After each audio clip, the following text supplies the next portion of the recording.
नमस्कार दोस्तों, study with happiness में आप सभी का स्वागत है। और दोस्तों, आज के वीडियो में हम बात करेंगे इलाहाबाद हाई कोर्ट की अपकमिंग रिक्रूटमेंट की। अगर आप हमारे चैनल पर नए हों तो चैनल को सब्सक्राइब कर लीजिए, क्योंकि गवर्नमेंट जॉब से रिलेटेड कैरियर गाइडेंस आपको हमारे चैनल के माध्यम से मिलती रहेगी। और दोस्तों, ये कमेंट किया है अभय मिश्रा जी ने, जो कि हाई कोर्ट की भर्ती पर है, तो इस पर हम पूरी चर्चा करेंगे। और दोस्तों, पहली बात यह है कि कई अभ्यर्थी जो सफल हो गए हैं इस परीक्षा में, जो अभी समीक्षा अधिकारी की हुई थी, और जो असफल हो गए हैं, दोनों ही लोग अपने नंबर जानना चाहते हैं कि उनके प्री में कितने नंबर बने हैं। दोस्तों, ये जानकारी आपको अभी नहीं मिलेगी, जब आपका स्टेज 2 हो जाएगा उसके बाद ये जानकारी जो है आपको दी जाएगी। तभी आपको पता चलेगा कि आप 1 नंबर से फेल हुए हैं या फिर 30 नंबर से, है ना।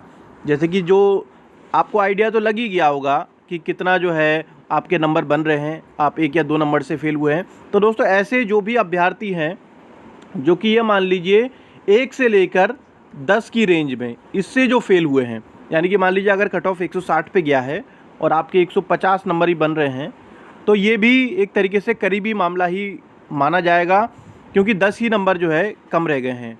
और दोस्तों, आपको पता है इसमें नेगेटिव मार्किंग तो होती नहीं है, तो इसलिए जो है यहाँ पर जो सरल क्वेश्चन है ना, अगर वो गलत हो गए तो आपको काफ़ी पीछे ले आते हैं। अब दोस्तों, बात करेंगे हम अगली भर्ती की। दोस्तों, अगली भर्ती जो आएगी वो होगी एआरओ की।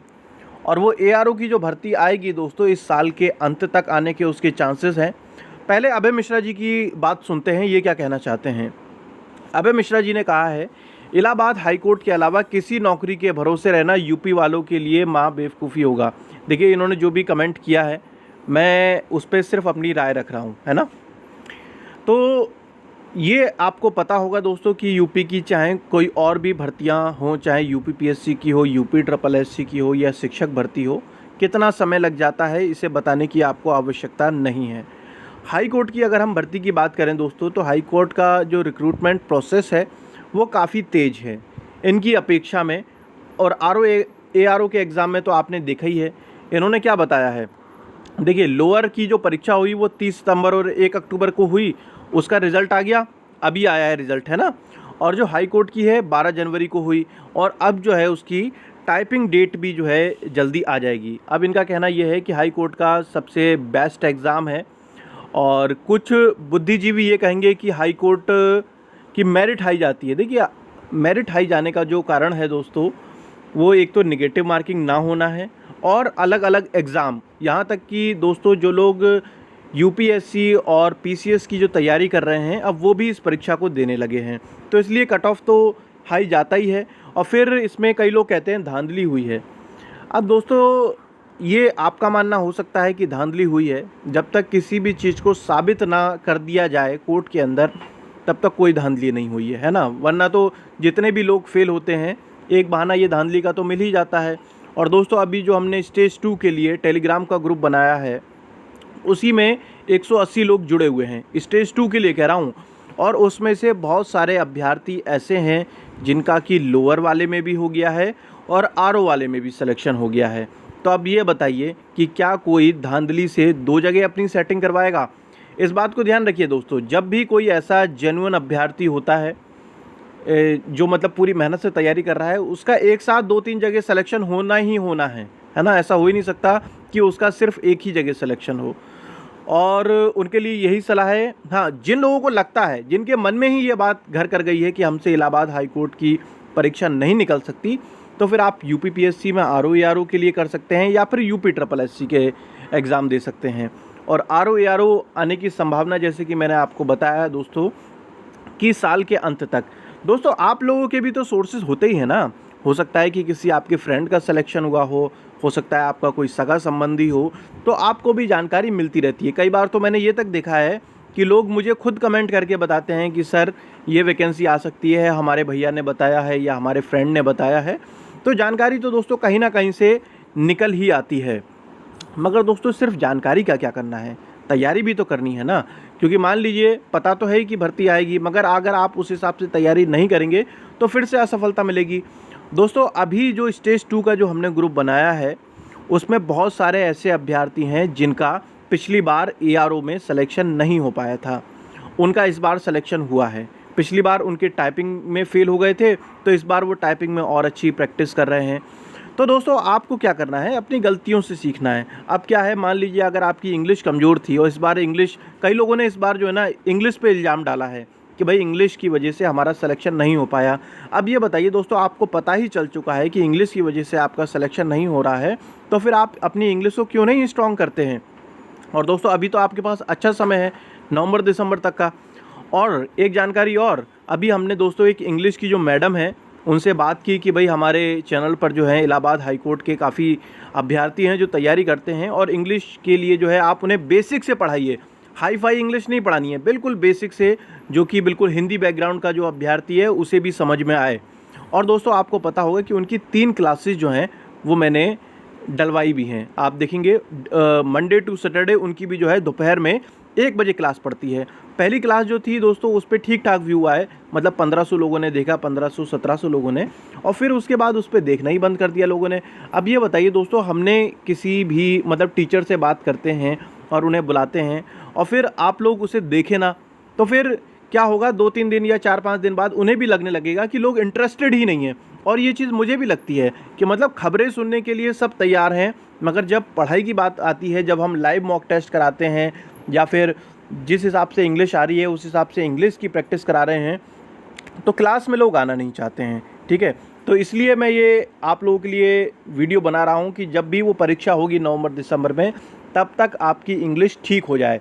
इसके लिए क्या करना है आपको दोस्तों, इंग्लिश की जो क्लासेस बन रही हैं उन्हें रेगुलर अटेंड कीजिए विदाउट एनी ब्रेक, उसमें कोई भी गैप नहीं आना चाहिए।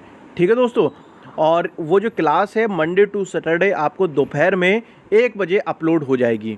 इसके साथ में दोस्तों आपको वोकैब की भी मिलेगी, ग्रामर के सारे कॉन्सेप्ट होंगे, सारी चीज़ें जो हैं वो आपको उस क्लास में पढ़ाई जाएंगी।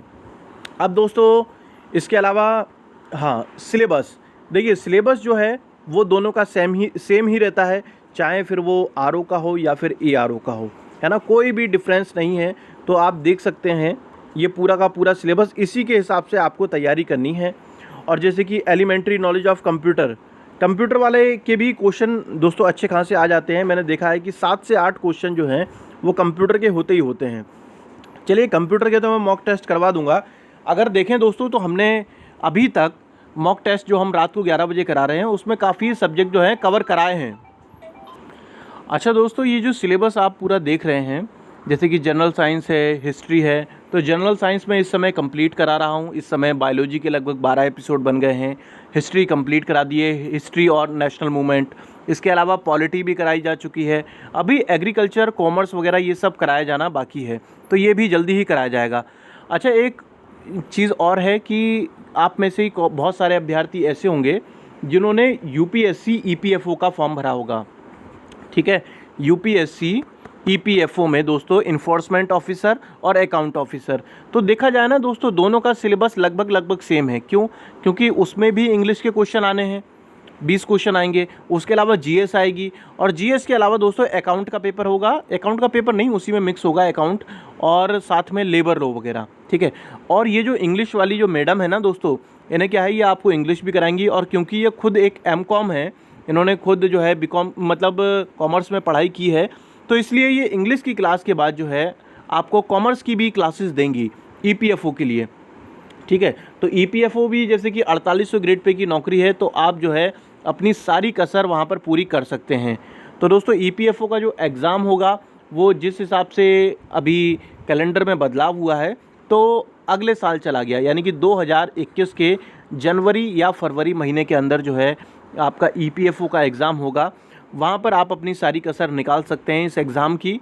और जैसा कि मैंने बताया कि साल के अंत तक इस वैकेंसी की आने की पूरी संभावना है। क्योंकि दोस्तों देखिए, ARO की वैकेंसी आएगी कहाँ से? कुछ ARO का तो प्रमोशन हो गया, ठीक है, RO बन चुके, और कुछ ARO ऐसे भी होंगे इस समय पर जिनका RO में सिलेक्शन हो गया है, तो जब वो उसे ज्वाइन करेंगे RO को, तो ARO की वैकेंसी खाली हो जाएगी। तो ARO की आपको वैकेंसी नवंबर तक जो है, नवंबर या दिसंबर तक देखने को मिल सकती हैं। अच्छा, मैंने जैसे कि पहले भी कई बार कहा है कि आप अपनी टाइपिंग कीजिए, तो टाइपिंग तो आप लोग करते ही हैं, मगर ये भी देखा गया है जिन लोगों की टाइपिंग स्पीड बहुत ज़्यादा हो गई है उनसे एग्ज़ाम नहीं निकला है इस बार का। तो टाइपिंग तो आप तब कर पाएंगे ना जब आपका प्री क्वालिफाई होगा। तो इसलिए दोस्तों इतनी आपको पढ़ाई करनी पड़ेगी, चाहे आप टाइपिंग कितनी भी ज़्यादा क्यों ना जानते हो, कि प्री तो कम से कम निकाल ही पाएँ। प्री में एटलीस्ट आप कट ऑफ पे भी आ गए तो मान लीजिए टाइपिंग में आप 50 में से 45 ले आएंगे, 48 ले आएंगे, 50 में से 50 भी ले आएंगे। मगर जब प्री निकलेगा तब ना, जब प्री ही नहीं निकलेगा तो फिर क्या कर पाएंगे। तो इसलिए दोस्तों जो भी इसका सिलेबस है बिल्कुल उसके अकॉर्डिंग जो है आप पढ़ाई कीजिए। और दोस्तों वर्ल्ड ज्योग्राफी पे भी मैंने काफ़ी प्रश्न करवा दिए हैं, 1800 क्वेश्चन करवाए हैं मोस्ट इम्पोर्टेंट और प्रीवियस ईयर में आए हुए। इसकी आपको प्लेलिस्ट मिल जाएगी, प्लेलिस्ट सेक्शन में जाइएगा, ज्योग्राफी सर्च कीजिएगा, इस पर तो काफ़ी एपिसोड करवाए थे, तो वहाँ पर जाकर आप रिवाइज़ कर सकते हैं। और हमारी लाइव मॉक टेस्ट का भी हिस्सा बनिए, जिससे कि जो है आप रेगुलर पढ़ाई के टच में रहें। दोस्तों सफलता का सिर्फ एक ही रहस्य है, वो है कंटिन्यूटी। ये नहीं है कि बहुत ज़्यादा हार्ड पढ़ना है, बहुत ज़्यादा हार्ड सबके लिए हार्ड ही होता है, बस आपका सरल गलत नहीं होना चाहिए। ये बात मैं बार बार कहता हूँ आप लोगों से कि इजी क्वेश्चन ही आपको सिलेक्शन दिलवाते हैं।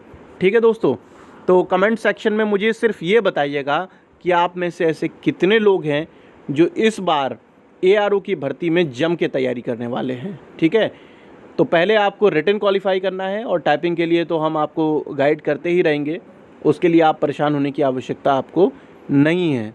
तो जल्द मिलेंगे दोस्तों हम नेक्स्ट वीडियो में, तब तक के लिए जय हिंद, जय भारत।